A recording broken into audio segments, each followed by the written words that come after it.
j'aimerais vous parler d'une façon de transiger, une façon de mettre les chances plus de notre côté. J'aimerais vous parler des fameux higher high et lower low. Lorsqu'on met un graphique, c'est important de tracer nos lignes de tendance principales. Et puis moi, je les vois à l'œil, mais j'ai découvert un outil qui permet pour les personnes qui sont un petit peu moins expérimentées de pouvoir les tracer automatiquement.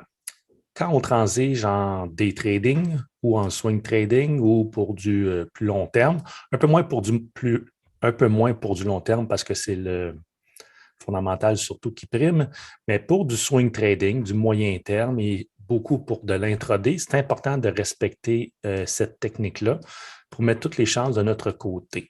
Par exemple, ici, je vais vous tracer une ligne de tendance. Exemple, ça c'est pour le produit du Nasdaq en graphique journalier. Le time frame n'a pas vraiment d'importance. On peut l'appliquer à n'importe quel time frame, mais pour le mini-cours, je vais utiliser les graphiques journaliers parce que la plupart du monde regarde les graphiques en journalier. Vous voyez ici, quand le Nasdaq a brisé sa ligne de tendance ici, il y a eu un changement de direction. Donc, quelqu'un pourrait être porté quand même, s'il n'a pas tracé les lignes de tendance, pourrait dire la tendance est bullish, la tendance est haussière. Je vais essayer d'acheter les rebonds.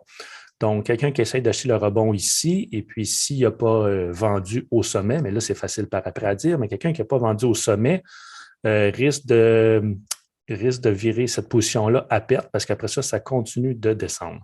Donc, où je veux en venir avec ça, c'est que c'est important de tracer les lignes, nos lignes de tendance principales, les fameux higher high et lower low. Je vous invite à aller lire là-dessus.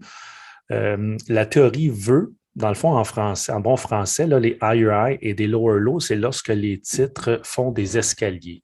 C'est important de transiger à la hausse lorsque l'escalier monte. Je vais vous les tracer manuellement. Vous allez comprendre, et puis après, je vais utiliser l'outil pour vous le montrer. Dans le fond, c'est de suivre les vagues du produit. Donc, vous voyez, il y a ici un petit repli, une poussée, un repli, une poussée, un repli, une poussée jusqu'ici, le repli. Donc, vous voyez, ça peut commencer à devenir long, là, tracer toutes nos lignes de tendance principale et secondaire, là. Et puis, l'avantage de TradingView, c'est qu'il y a plein d'outils qui ont été créés par... il y a des outils de base qui ont été créés par TradingView, et puis il y a des outils qui ont été créés par des négociateurs. Et puis, je vais vous en montrer un super intéressant. Donc, vous voyez, là, je vous ai tracé la plupart des lignes higher high et lower low. Et puis, ça, c'est ça. Je l'applique pour les indices, je l'applique pour le Forex. Je l'applique pour le day trading, c'est super pratique. Comme que je dis, je me répète, je suis en graphique journalier, mais vous pouvez le tracer en graphique intraday, que ce soit du 1 minute ou du 5 minutes. Respecter les escaliers, c'est super important. Donc, vous allez dans indicateur ici, vous tapez higher.